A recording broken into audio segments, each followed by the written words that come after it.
Hello and welcome to this edition of Stirring It Up with Tierra Monique, Kitchen Table Talk.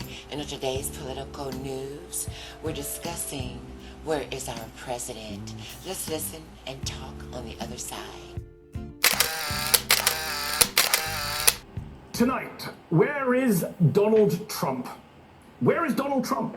At the end of 2020, our nation is facing multiple catastrophic crises, and Donald Trump is AWOL. The Russian government is suspected of being behind one of the largest cyber attacks on US infrastructure ever. Where is Donald Trump? More than 313,000 Americans have died from the coronavirus, including 11,000 people in the last week alone. Where is Donald Trump? Today, Mike Pence got a COVID vaccine on live television. It could have been a true educational moment for those who fear the vaccine, but it wasn't, because the president didn't show. Where is Donald Trump? Millions of unemployed Americans are on the brink of economic ruin, and there's still no guarantee of a deal on a relief package. Where is Donald Trump?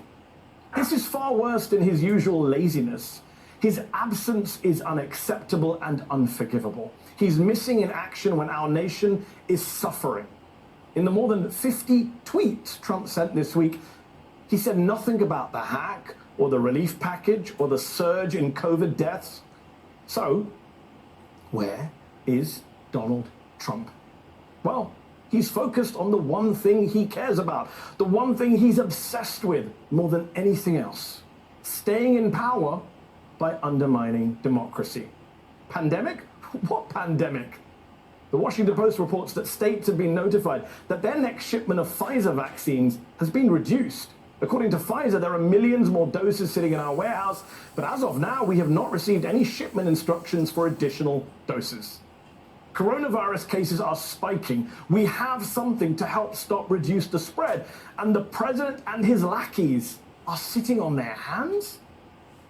Trump has gutted the CDC and weakened the NIH so much that when a national vaccine distribution plan is now the difference between life or death, those hobbled agencies simply cannot rise to the occasion. And Trump won't help. He damaged those institutions in order to shore up his own power, but he now refuses to use that power for the common good. Because for Trump, it's always power for power's sake. And he's monomaniacal about it. He needs power. He wants to keep power. It doesn't matter what he does with it. That's what's behind his non-stop Twitter tirades, lying about election fraud. He doesn't want to let go. And his allies, his enablers, are all too willing to try and help him stay in power because it also helps them. That's a real quid pro quo. Trump pardons Michael Flynn, and Michael Flynn then goes on crank news shows and calls for Trump to use the military to overturn the election result. Within the swing states, if he wanted to, he could take military capabilities and he could place them in those states and basically rerun an election in each of those states. I mean, it's not unprecedented. I mean, these people out there talking about martial law, it's like it's something that we've never done. Martial law has been instituted 64 times. If Trump loses his power, Flynn loses his too, and vice versa, which is one of the president's clear motives for wanting to issue more pardons to loyal stooges. Axios reports Trump wants to go on a pardon spree and help the likes of convicted criminal and his former campaign chairman, Paul Manafort. But what's worst of all is that not only does Trump not want to deal with the pandemic or the hacking or the economic catastrophe, he won't get out of the way and let the president-elect and his team deal with it either. It's the worst of both worlds. Trump and co. keep interfering with the Biden transition process. Here's the latest example. Axios reports the Pentagon pushed back critical meetings by 2 weeks because of the holiday season. Trump officials tried to claim it was a joint decision. But the Biden team rejected that, telling reporters there was no mutually agreed upon holiday break. There have been pockets of recalcitrance, and the DOD is one of them. Trump wants power.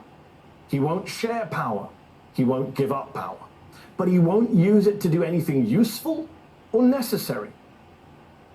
Never has a man fought harder to hold on to a job he has no interest in doing. He won't protect us from foreign countries trying to hack our critical infrastructure.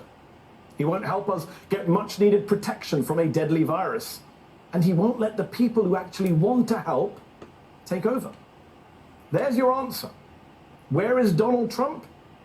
He's in the White House, torching the place, making sure that if he can't have the power of the presidency, no one else can All right, either. my friends, that ends it for another edition of Stirring It Up with Tiara Monique, Kitchen Table Talk, Political News. So now, I think the anchor person said it well. Now you express to us how you feel. Where is the president and why is he MIA? If you enjoyed this video, please do hit the like and subscribe button to become a friend. Until next time, bye.